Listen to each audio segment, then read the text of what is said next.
Rientriamo in questo studio ideale, vi stiamo parlando di Sile, di fiume e di quello che l'uomo fa, ovvero dell'uomo che inquina scelleratamente la campagna trevigiana buttando immondizia a destra e a manca, con l'unico risultato di fare un danno per l'ambiente e poi a far pagare le bonifiche a tutti i cittadini. A Quinto, lo abbiamo già detto, 12.000 euro per ripulire un fossato dove era stato gettato all'interno dell'olio esausto. Ecco, lei Fulvio Pettenà, presidente del Consiglio provinciale, ma già presidente anche del Parco del Sile. Ecco, queste cose continuano a succedere, perché?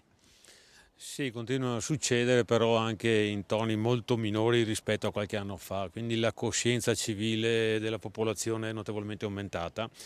Anche nel contesto in cui ci troviamo oggi, se venivamo qua qualche 6-7 anni fa, il Sile era costellato anche di innumerevoli carogne di animali, perché ognuno versava quello che aveva, borsette, sacchi di fosfato e quant'altro.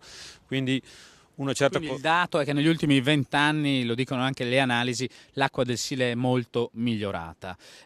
Ma tutto il vostro intervento qui a Quinto di Treviso per lanciare un allarme, nonostante la situazione sia migliore, è per tutelare questo patrimonio naturale, perché per le future generazioni significa anche potenziali lavori, professioni dedicate all'ambiente e al turismo. Assolutamente sì, la crescita dei turisti che ritroviamo qui per i nostri sentieri, per i nostri percorsi sulla Treviso Stiglia e quant'altro ci fa ben sperare, e quindi siamo impegnati doppiamente a mantenere questa bellissima realtà. E i risultati non tarderanno a venire, quindi creando anche notevoli opportunità per il futuro dei nostri giovani, opportunità turistiche. Per il movimento di persone è sempre in crescente aumento. Lei a microfoni spenti mi diceva: cittadini, uniamoci, chiamate il comune, i vigili, l'ufficio ambiente se vedete qualcosa che non va.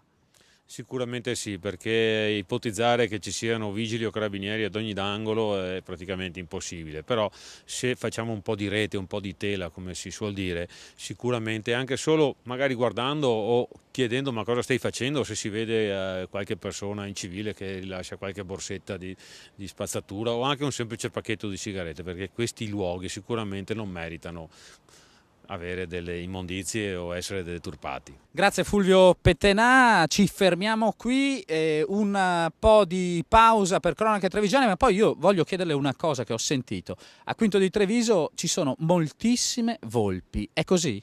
Certamente è proprio così. E allora la fermo qui, ritorniamo tra poco.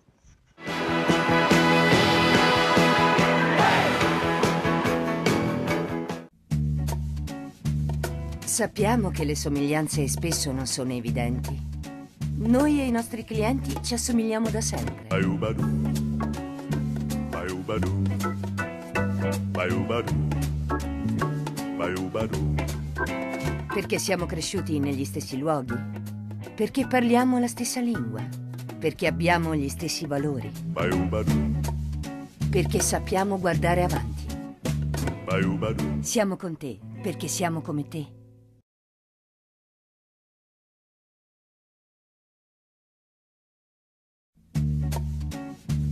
Sappiamo che le somiglianze spesso non sono evidenti.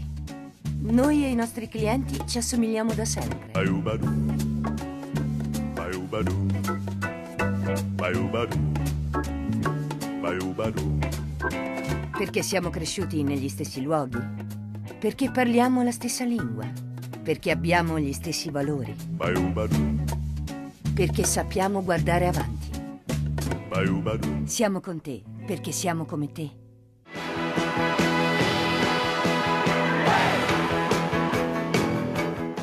Continuiamo attraverso queste immagini a conoscere i meravigliosi luoghi del Parco del Sile, ma tra poco parleremo anche della presenza delle volpi nelle nostre campagne, che non creano poche preoccupazioni per gli agricoltori. Sentiremo tra poco il perché, ma intanto andiamo a Valdobbiadene a scoprire la presentazione del nuovo Master in Cultura del Cibo e del Vino curata da Ca' Foscari. A tra poco. A Valdobbiadene il vino e le eccellenze alimentari salgono in cattedra. Al via la seconda edizione del Master di primo livello in cultura del cibo e del vino, curato dall'Università Ca' Foscari di Venezia. Sede delle elezioni sarà ovviamente Valdobbiadene, capitale del Prosecco e al centro di un territorio che ospita un numero eccezionale di tipicità agroalimentari ed enologiche. Sentiamo il fautore del master, Gianluca Bisol, direttore generale dell'azienda Bisol, tra i leader mondiali nella produzione di Prosecco di Valdobbiadene DOC di altissima qualità. L'idea di portarla qui è duplice. Da una parte è quella di dare la possibilità agli studenti di entrare nel territorio di produzione in genere, quindi qui non parliamo solo di vini, ma parliamo di formaggi, mieli, di frutta di tutti i tipi, dalle fragole alle ciliegie, ai marroni di Combay, entrare quindi in contatto col mondo produttivo e creare questa emozione, questo amore per le produzioni che difficilmente si potrebbe creare in una grande città. E l'altro motivo è quello di pensare al nostro futuro di noi aziende del territorio. Abbiamo bisogno di coltivare non solo le vigne, ma di coltivare anche la cultura. Nel corso dell'inaugurazione si è svolta la consegna dei diplomi per gli studenti della prima edizione del corso. Figure professionali a 360 gradi, altamente specializzate, in grado di conoscere ogni aspetto del settore enogastronomico e agroalimentare d'eccellenza. Il professore ordinario dell'Università Ca' Foscari, Ulderico Bernardi, sottolinea l'importanza della riscoperta del nostro variegato patrimonio enogastronomico.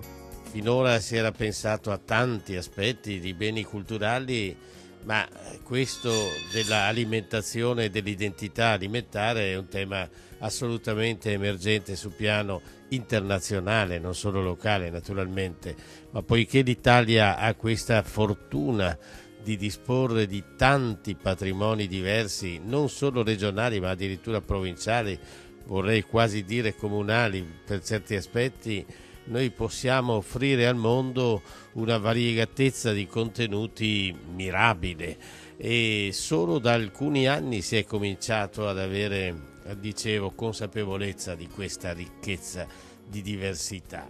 Valdobbiadene è sede di un master universitario, un risultato importante e di prestigio per la cittadina e per la comunità. Il sindaco Bernardino Zambon esprime così la sua soddisfazione. È l'abbinamento delle lettere V, come ho detto, Venezia, Valdobbiadene, il vino, i valori di questa terra. Tutti entrano in un territorio di per sé famoso che ha dei segmenti importanti, bisogno di cultura e di approfondimento per rilanciare alle giovani generazioni un tratto del loro futuro.